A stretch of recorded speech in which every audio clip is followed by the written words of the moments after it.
परमेश्वर, आपके वचन के लिए धन्यवाद।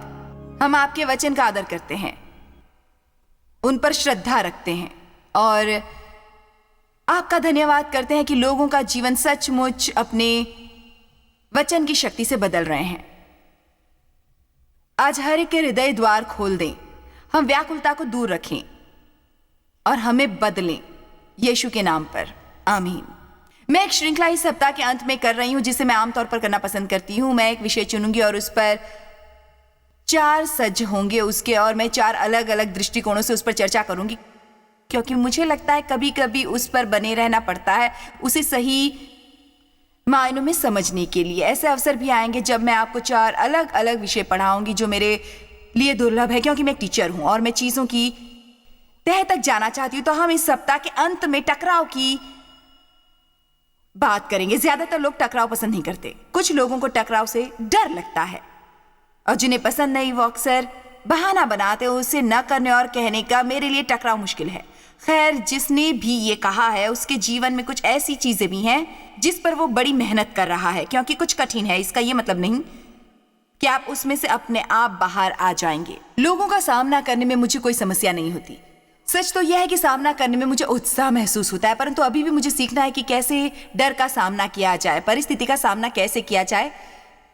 और मेरे जीवन में कुछ परिस्थितियां थी जिसने यीशु से सामना किया और मेरे लिए खड़े रहे। मुझे सीखना था शैतान से सामना करना। हर बार एक समय में परमेश्वर ने शैतान से भिड़ने के लिए और उसे मुझ पर कब्जा न करने देने के लिए, और जानते एक ईसाई होने के नाते हमें बहुत कुछ सीखना है और मैंने कभी सीखना बंद नहीं किया, क्योंकि कभी कभार आप थोड़े सुस्त हो जाते हैं और आपको पुनर्रचना पाठ्यक्रम करना चाहिए। क्या कोई आमीन कहेगा यहाँ पर? तो आज रात हम लोग एक संदेश देंगे जिसका नाम है, उस संदेश का नाम है अब भागना बंद करो।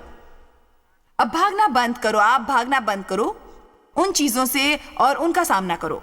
लोग उन सब चीजों से बचने लगते हैं जो उनकी पहुंच से बाहर हैं या भागने लगते हैं।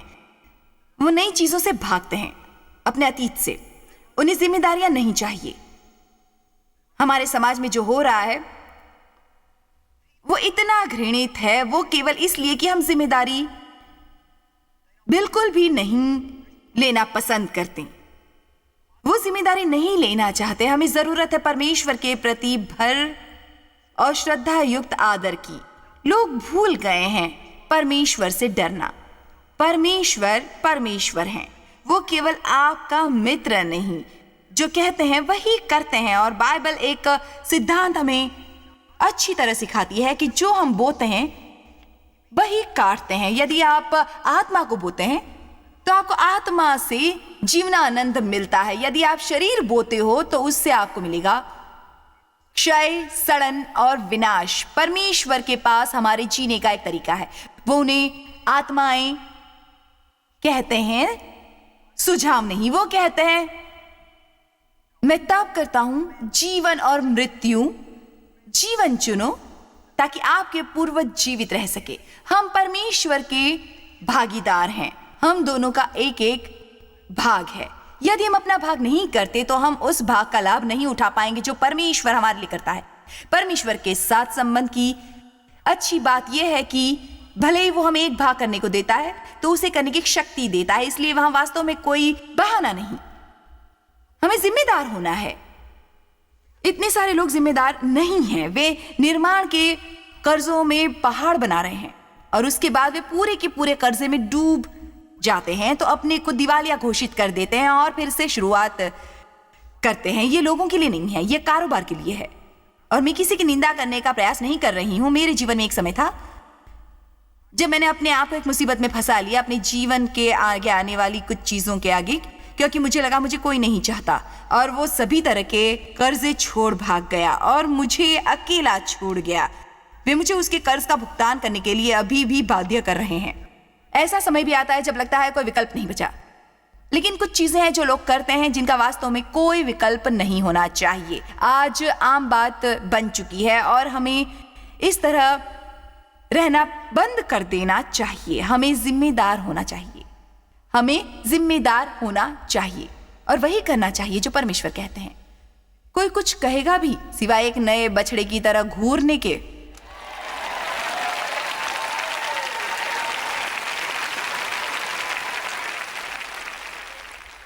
आपको शायद ये पसंद नहीं और मुझे लगता है ये सूट नहीं करता यहाँ बैठे रहे को, मेरा मतलब तिरस्कार करना नहीं, लेकिन जब मैं यहाँ आ रही थी मैंने कहा आशा है परमेश्वर यहाँ ऐसे लोगों को भेजेगा जो पिछले 15 या 20 वर्ष से ईसाई हैं और अभी भी डायपर पर हैं, क्योंकि आज मुझे बंधन मुक्त होना है।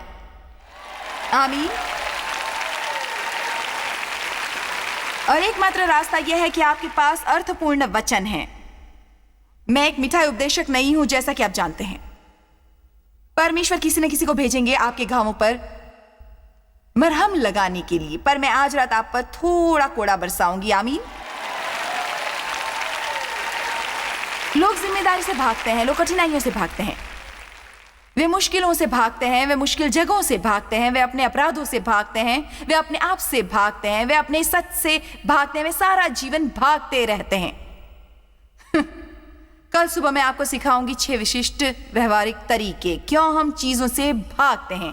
चीजों से भागने का मतलब शारीरिक तौर पर भागने से बिल्कुल भी नहीं होता। ऐसे लोग भी हैं जो शारीरिक तौर पर भागते हैं उन चीजों को छोड़कर जिन्हें परमेश्वर चाहता है कि वे सामना करें, काम पूरा करें। पर यहाँ बहुत बहुत बहुत सारे तरीके हैं जिनसे हम बचते हैं। मैं सामना करने वालों का बनना चाहती हूँ जो कहीं से भी दौड़ लगा सके। परमेश्वर नहीं चाहते हम डरें, वो हमें निर्भीक और साहसी देखना चाहते हैं और चाहते हैं कि हम जानें कि जो भी हमारे रास्ते में आता है उसे संभाल सकते हैं, चाहे वो कोई भी परिस्थिति हो। मेरा मतलब एक शास्त्र वचन यूहन्ना 1:4 पूरी तरह मुझ में आग भर देता है। हमने पहले ही ईसाई विरोधी एजेंटों को हराया है, क्योंकि महान वो हैं जो मुझ में है और वो संसार से बड़ा है, बहुत बड़ा। हमें शैतान से लड़ना नहीं है, बस उसे याद दिलाने की जरूरत है कि वो क्या है और हम क्या है। हमें थोड़ा ज्यादा मुकाबला करना होगा और कहना होगा हम उसे बर्दाश्त नहीं करेंगे। नहीं नहीं नहीं नहीं, इसके बजाय बस जाओ, खैर मैं शैतान को शुभकामना दूंगी, मैं बताऊंगी दीदी शैतान मेरी पीठ पर है, मैं आक्रमण के अंतर्गत हूँ। मसीह के शरीर के जरिए हमने पूरा एक काल आक्रमण के अंतर्गत बिताया है। हम आक्रमण के अंतर्गत हैं, आक्रमण के अंतर्गत। और परमेश्वर ने मुझसे एक दिन कहा यदि हम आक्रमण पर रहना चाहते हैं तो आप आक्रमण के अंतर्गत हर समय नहीं रहोगे। मैं परमेश्वर का बच्चा हूं, मैं किसी को भी निर्विरोध अपना जीवन जीतने नहीं दे सकता। मैं मुखिया हूं, पूंछ नहीं, ना ऊपर ना नीचे। मैं डर में नहीं जीऊंगा, मैं चीजों से भागूंगा नहीं, क्योंकि मैं जो चाहूं कर सकता हूं मसीह के माध्यम से जो मुझ में शक्ति भरता है, शक्ति भरता है। आप जो करना चाहे कर सकते हैं। डेव और मैंने अपने आप को क्रेडिट कार्ड के जरिए कर्ज में डुबो दिया था और हमने फैसला कर लिया था कि परमेश्वर नहीं चाहते कि हम इस तरह से रहें, और हमने उन चीजों को फाड़ दिया। और 1 या 2 साल के लिए हम लोग बहुत बहुत बहुत बहुत बहुत मुश्किल से रहे और कुछ भी नहीं खरीदा। जब आप एक चीज की अति करते हैं तो आप उसे एक ही तरीके से सही कर सकते हैं कि दूसरी तरफ अति करें। हमने बहुत ज्यादा खर्च किया था। जब आज क्रेडिट कार्ड का प्रयोग करते हैं और ऐसी चीजों को भी खरीद लेते हैं जिनका भुगतान करने के लिए धन नहीं होता, क्रेडिट कार्ड रखना गलत नहीं, मैं इस्तेमाल करती हूं। मैं उन्हें कल की समृद्धि के लिए आज उपयुक्त नहीं करती। कल आने पर आपके पास धन नहीं होता और आपको अगले ही महीने कर्ज लेना पड़ता है, और अगले वर्ष और अगले महीने और अगले वर्ष। खैर, हमने भी दूसरों की तरह यही सोच कर किया कि हमें सब कुछ अभी का अभी चाहिए, जरा भी प्रतीक्षा नहीं कर सके। और चूंकि हमने ज्यादा खर्च कर दिया था तो हमें यहां आना पड़ा, और 1 वर्ष या 2 वर्ष तक हमने कुछ भी नहीं खरीदा, और यही उपयुक्त भी था। आप में से कुछ के लिए भी यही उपयुक्त है। खैर, इसमें इतना मजा है कि उसे बयान करना बहुत मुश्किल है। बाप रे, मुझे नहीं पता। पादरी में से 30 मिनट में आप पर फेंक कर बैठ सकती हूं। देखा, हमारा रवैया ऐसा होना चाहिए। मैंने अपने आप को बेकार ही बखेड़ में फंसा लिया, और कोई कारण भी नहीं था मेरे लिए कि उनसे बाहर न निकल सकूं, हम परमेश्वर से एक चमत्कार की आशा करते हैं, अपनी की हुई सारी चीजों को भुलाकर। और परमेश्वर हमेशा की तरह आपको देता नहीं रह सकता। कभी कभार ऐसा होता है, पर ज्यादातर समय वो आपको चलने को मजबूर कर देता है, क्योंकि यदि हम ऐसा नहीं करेंगे तो कभी भी सबक नहीं सीख सकते और फिर से उसी बेकार के बखेड़े में फंसे रह जाएंगे हर बार की तरह।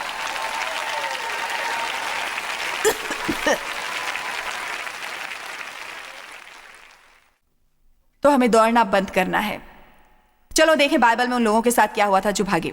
प्रेरितों के काम 7:20। परमेश्वर ने यह संदेश मुझे वापस 90 के दशक में दिया और मैं उसे पुनः कुछ वर्षों में सिखाती हूं। फिर से कुछ वर्ष हो गए हैं इसका उपदेश दिए और आज रात इसे फिर से सुनाने के लिए उत्सुक हूं। मैं हमेशा लोगों को बताती हूं, यदि आपको इसकी जरूरत नहीं तो भी मैं आपको सिखाऊंगी। प्रेरितों के काम 7:20। उस समय मूसा उत्पन्न हुआ। वो परमेश्वर की दृष्टि में बहुत ही सुंदर था। वो 3 महीने तक अपने पिता के घर पाला गया। जब फेंक दिया गया तो फिरौन की बेटी ने उसे उठा लिया और अपना पुत्र करके उसे पाला। एक दुष्ट राजा ने राजाज्ञा जारी की कि सभी पुरुष बच्चों को शिशु अवस्था में ही मार दिया जाए और मूसा के माता पिता ने उसे छुपा दिया। परमेश्वर ने मूसा की नियति तय कर रखी थी, तो मूसा को मिस्रियों की सारी विद्या पढ़ाई गई और वो वचन और कर्म दोनों में सामर्थी था। जब वो 40 वर्ष का हुआ तो उसके मन में आया कि अपने इजरायली भाइयों से भेंट करूं ताकि उनकी मदद और परवाह कर सकूं। मूसा अच्छे दिल वाला था, वो लोगों की मदद करना चाहता था। उसने एक व्यक्ति पर अन्याय होते देखकर उसे बचाया और मिस्री को मारकर सताए हुए जाने का बदला लिया। अब मैं यहां रुककर यह कहना चाहूंगी कि परमेश्वर ने उसे ऐसा करने के लिए नहीं कहा। उसने उस काम को अपने हाथों में ले लिया। वो लोगों की मदद करना चाहता था, वो सताए हुए लोगों का बचाव करना चाहता था, पर उसने परमेश्वर के तरीके और समय की प्रतीक्षा नहीं की। परमेश्वर का बुलावा आया, पर उसे अपने जीवन में पहले टूटन का अनुभव करना था। यदि टूटन क्या है समझ नहीं आता तो जरूर सीखें। टूटन एक बदसूरत भयावह वचन नहीं है। सही स्थानों में टूटन सबसे सुंदर बात है जो आपके साथ हो सकती है। आमीन। 5 लोगों की समझ में आया ये वचन।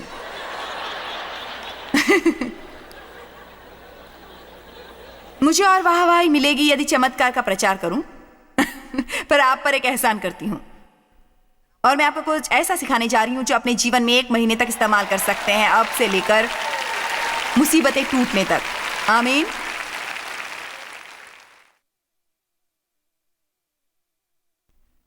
धन्यवाद। आयत 25, इससे मुझे प्रेम है। उसने सोचा कि उसके भाई समझेंगे कि परमेश्वर उसके हाथों से उसका उद्धार करेगा, परंतु उन्होंने नहीं समझा। मुझे जब परमेश्वर का बुलावा आया सन 1976 में, जो मैं कर रही हूं वो करने का, मुझे लगा इससे लोग खुश होंगे और मुझे उत्साहित करेंगे।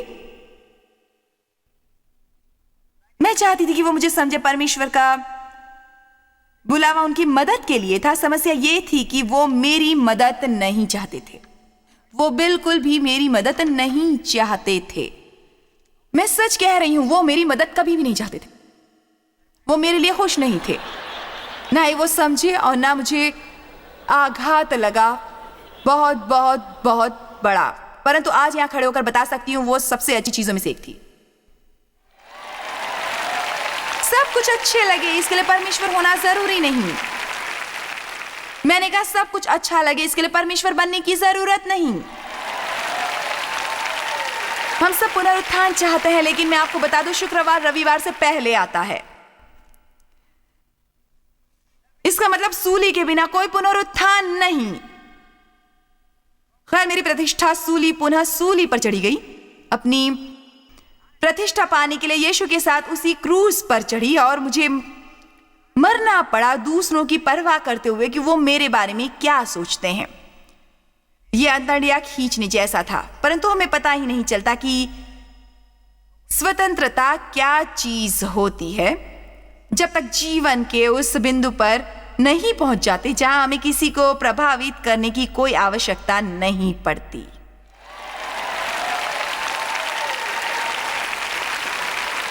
आपने सुना मैंने क्या कहा? हमें पता नहीं चलता स्वतंत्रता क्या है जब तक जीवन के उस बिंदु पर नहीं पहुंच जाते जहां हमें किसी को प्रभावित करने की आवश्यकता नहीं पड़ती। तभी आप स्वतंत्र होते हैं। जब आप किसी को प्रभावित करने की कोशिश नहीं करते, आप वही करते हैं जिस पर आपको विश्वास है कि परमेश्वर चाहते हैं करने के लिए। आमीन।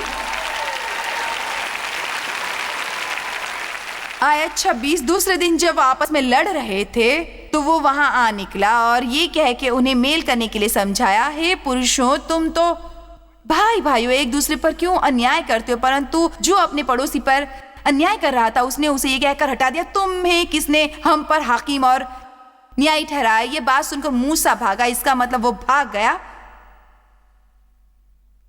और मिधान देश में परदेसी होकर रहने लगा, जो एकदम निर्जन प्रदेश था। इसका मतलब वो एत पासों से दूर भागा और रेगिस्तान में करीब 300 मील दूर यहां रहने लगा जहां कुछ भी नहीं है। अब वहां नहीं, उसने एक स्त्री को पाया, शादी कर ली और दो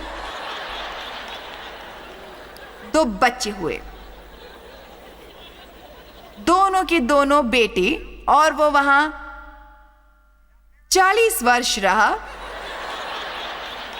बाइबल इस बारे में ज्यादा कुछ नहीं बताती कि उन 40 वर्षों में वहां क्या घटा, क्योंकि परमेश्वर जब हमसे कोई चीज उत्पन्न कर रहा होता है वो बेहद व्यक्तिगत और बखेड़े वाला मामला हो जाता है जब परमेश्वर कुछ उत्पन्न कर रहा होता है।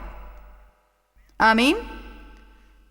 परंतु फिर भी 40 वर्ष बीत जाने के बाद बाइबल कहती है सबसे अधिक विनम्र और प्रफुल्लित करने वाला मनुष्य था पृथ्वी के धरातल पर। और इससे भी मजे की बात यह है कि मूसा ने पुस्तक लिखी, पर कहां लिखी?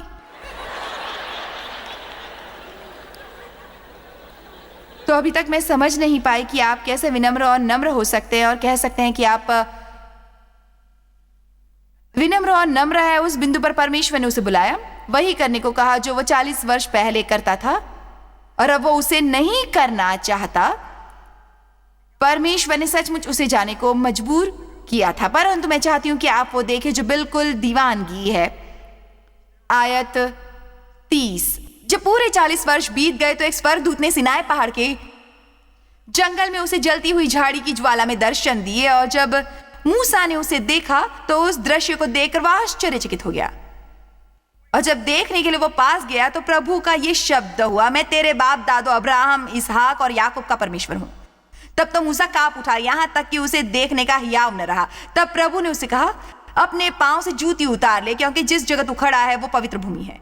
अब ये देखिए, मैंने सचमुच अपने लोगों की जो मिस्र में है दुर्दशा को देखा है और उनकी आह और उनका रोना सुना है, इसलिए उन्हें छुड़ाने के लिए उतरा हूं। अब आ, मैं तुझे मिस्र में भेजूंगा। अब ये रहा मेरा संदेश और मैं इसे फिर से साबित कर रही हूं, जिससे भी तुम भागो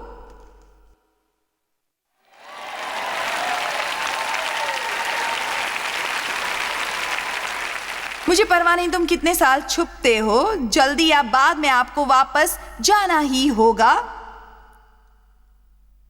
और सामना करना होगा उस चीज, उस सौदे, उस मुद्दे, उस बखेड़े से जो पीछे छूटा है। यदि आप ऐसा नहीं करते तो वो हमेशा ऐसी चीज होगी जो भविष्य में नुकसान पहुंचाएगी, आपको बिगाड़ेगी, पीड़ा पहुंचाएगी, ऐसा कुछ जो शैतान आपके विरुद्ध कर सकता है। परमेश्वर चाहते हैं हम दोनों का सामना करें और उनसे बाहर निकलें। परमेश्वर कभी भी मिस्र से भागने को नहीं कहते, वो खुद भागा और बियाबान काफी कुछ सीखा। इसे 40 वर्ष लग गए, पर कौन कहता है कि वो इससे अधिक तेजी से न सीखता यदि वो मिस्र में रहता। परमेश्वर का बुलावा भागने के लिए नहीं है, नहीं जानती कि आपने देखा या नहीं, पर बाइबल में परमेश्वर हमें वचन देते हैं, पर वो हमारे सामने की ओर के लिए है, वहां पीठ के लिए कोई वचन नहीं। क्योंकि परमेश्वर आप किसी चीज से भागेंगे इसकी अपेक्षा नहीं करता। उसे नहीं लगता कि उसे आपकी पीठ का बचाव करना चाहिए। उसने सामने के लिए आपको सब कुछ दिया है, सच्चाई की बेल्ट, धर्म का वृक्ष और शांति की जूती, तलवार, विश्वास की ढाल। और वो चाहता है कि आप परमेश्वर की सेना में एक सैनिक की तरह जाएं और कहें, मैं डरूंगा नहीं, मैं भागूंगा नहीं। हमें नन्हे चरवाहे दाऊद की तरह होना चाहिए जब किसी गौलियत के साथ लड़ता है। इसने दाऊद को शर्मिंदा कर दिया और इजरायली सेना कायरता दिखा रही थी इस विशाल दैत्य के सामने। और उसने गोलियत से कहा, परमेश्वर की सेनाओं की अवहेलना करने वाले तुम कौन हो? वो जानता था पर परमेश्वर उसके साथ था। और वो एक गुलेल और 5 पत्थरों के साथ बाहर आया और उस दैत्य को मार डाला। परंतु मुझे वो बहुत पसंद है जो बाइबल कहती है। गोलियत दाऊद को बुरा भला कहता था और दाऊद सिर्फ प्रभु के बारे में बतियाता। तुम मेरे पास आए थे एक तलवार, एक बर्छी, एक भाले के साथ, और मैं आया प्रभु के नाम के साथ। और आज मैं तुम्हारा सिर काट रहा हूं और तुम्हारे शरीर के टुकड़े कर चील कौओं को खिलाने वाला हूं, क्योंकि मैं परमेश्वर के नाम के साथ आया हूं। और वो था ये छोटा स्वस्थ चरवाहा बालक, जरा भी उम्र दराज नहीं, किशोर अवस्था से थोड़ा ही कम, परंतु परमेश्वर को जानता था। और जब हम परमेश्वर को जानते हैं तो हमें चीजों से भागना नहीं पड़ता। हम जानते हैं कि हम वस्तुओं का सामना कर सकते हैं और हम वस्तुओं को जीत सकते हैं। और बाइबल कहती है, दाऊद ने गोलियत को देखा और लड़ाई रेखा की ओर तेजी से दौड़ा। वो भागा नहीं था, वो तेजी से लड़ाई की ओर दौड़ा था। कभी कभी हम वस्तुओं की मौत सोचते हैं। हम गोलियत की ओर इतनी देर तक देखते हैं कि बोलती बंद हो जाती है। जब हम भागते हैं हमें सीखने की जरूरत होती है अपनी आत्मा से बाहर कैसे जिए। जानो परमेश्वर हमसे क्या कराना चाहता है, बस उससे ही करो। आमीन।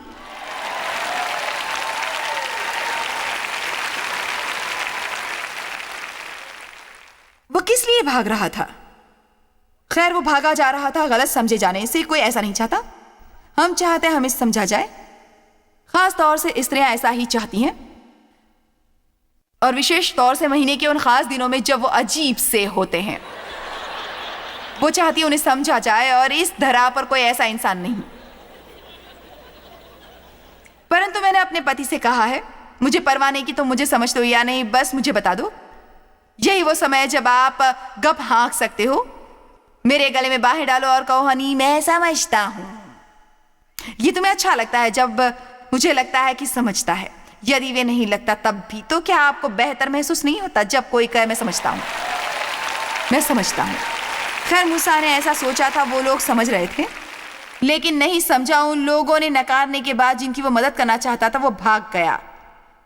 वो उनका नेतृत्व करना चाहता था, वो अधिकारियों का टकराव करने से भाग गया। वो फिरौन का सामना नहीं करना चाहता था, वो महल में अधिकारियों का सामना नहीं करना चाहता था। कई लोगों का अधिकारियों का डर है, पर आपको डरने की जरूरत नहीं, क्योंकि परमेश्वर आपके साथ है। अब कई बार हमें वस्तुओं से दूर होने की जरूरत होती है। कई बार हमें जल्द से जल्द भागने की जरूरत होती है। वो इसलिए नहीं कि इसे हम तय करते हैं, वो इसलिए कि परमेश्वर ऐसा चाहता है। और करते हम क्या है? हम उन स्थानों से भागते हैं जहां परमेश्वर चाहता है कि हम रहें, और उन स्थानों में रहते हैं जहां से वो हमें बाहर निकालना चाहता है। कोई आमीन कहेगा? खैर, परमेश्वर की आशीष, मैं इस आदमी के साथ बंधे रहना नहीं चाहती जिससे मैंने शादी की है।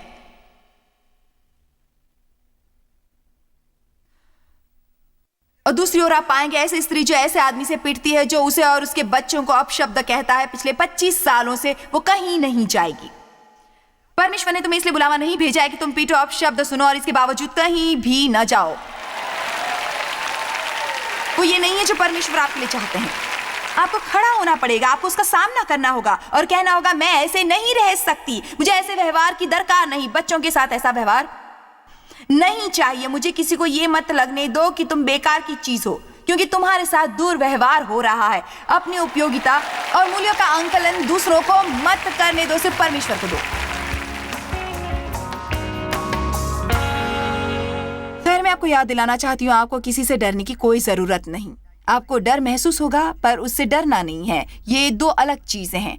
हम निडर हो सकते हैं और साहसी हो सकते हैं, किसी भी चीज का सामना कर सकते हैं, क्योंकि परमेश्वर ने हमें वचन दिया है कि वो हम पर उतना ही भार डालेगा जितना हम।